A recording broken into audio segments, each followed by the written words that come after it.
Today I'm going to talk to you about Sparta. Sparta is a Greek city-state located here, as the picture shows.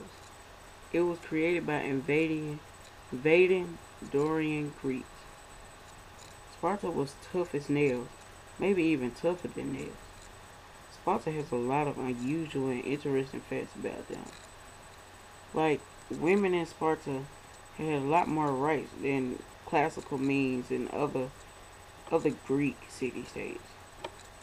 Now, talking about the Spartan government, they had a constitution that consisted of really military perfection and training and excellence. Sparta was ruled by two kings. They were usually hereditary, which meant they were of some kin or some blood related.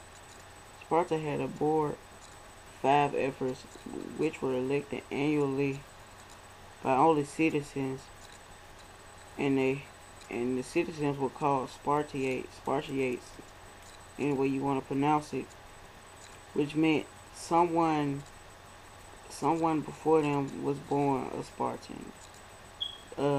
Foreigners, they were not considered citizens unless they were foster sons, which means adopted by real citizens.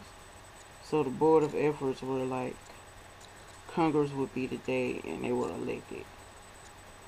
The Spartans really should have appreciated the foreigners and the slaves and the Helots a little more than they really did, because they used that constitution didn't allow them to trade, so they had to use that fertile farmland to farm for the Spartans, who were usually at war, and to feed them.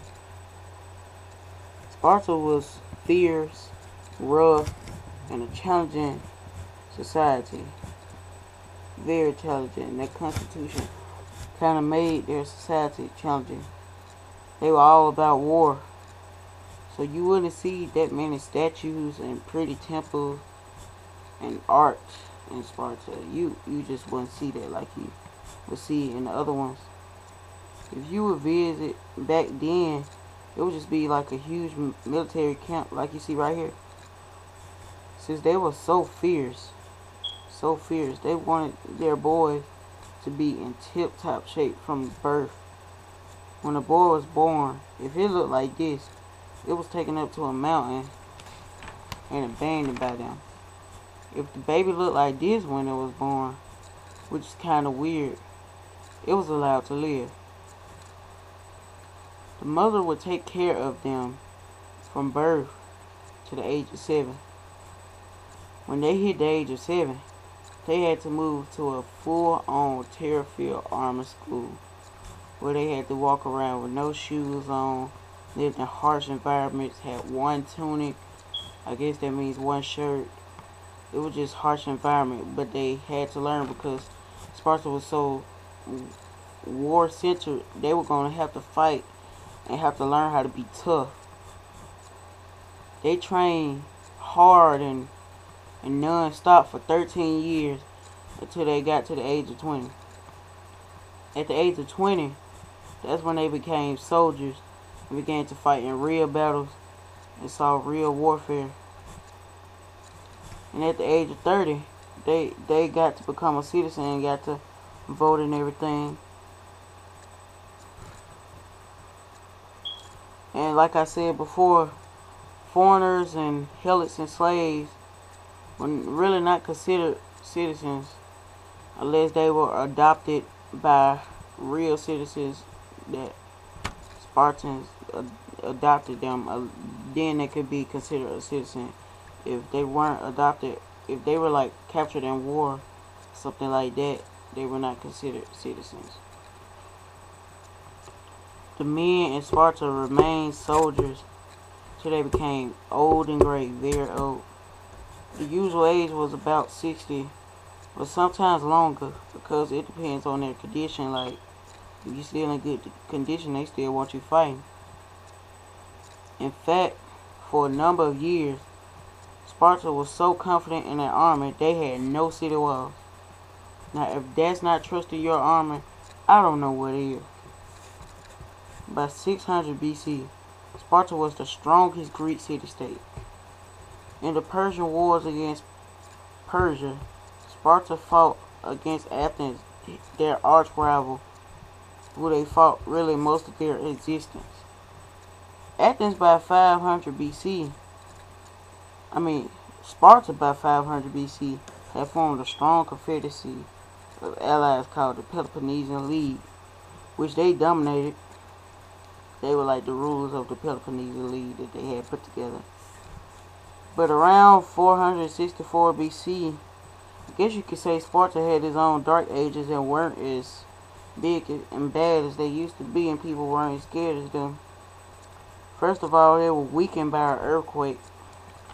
In a strong battle at Thebes, they got defeated, so they went down from there. But they started to pick up later, because Spartan never quits. In the Peloponnesian War from 431 to 404 BC, Sparta destroyed their arch rivals Athens. They destroyed them. They always fought them, but this time they really hurt them, like you see in the picture right here.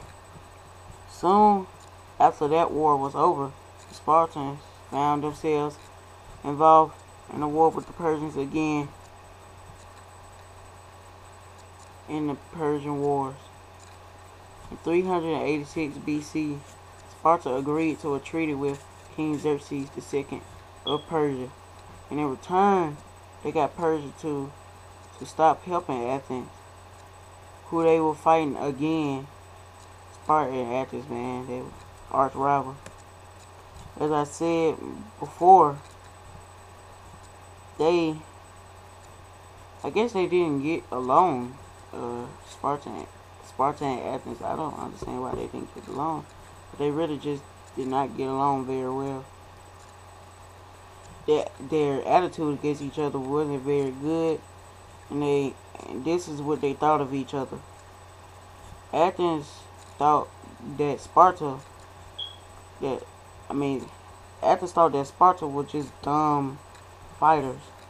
Sparta thought that Athens were smart pansies, so they just didn't get along and thought bad of each other. But Sparta's military was really considered the strongest in all of Greece. They never ever backed down from a fight.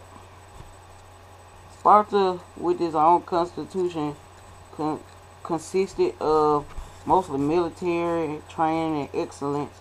That's what made them so good. The citizens were called the Spartiates, which they defined as Spartan citizens who enjoy full rights. So they weren't that dumb, Athens. See, they really weren't that dumb. But Sparta's fighting style of phalanx were really considered the best in all of Greece. Sparta was really considered the toughest people in Greece. Nobody wanted to see Sparta. And just to reassure you, here you go.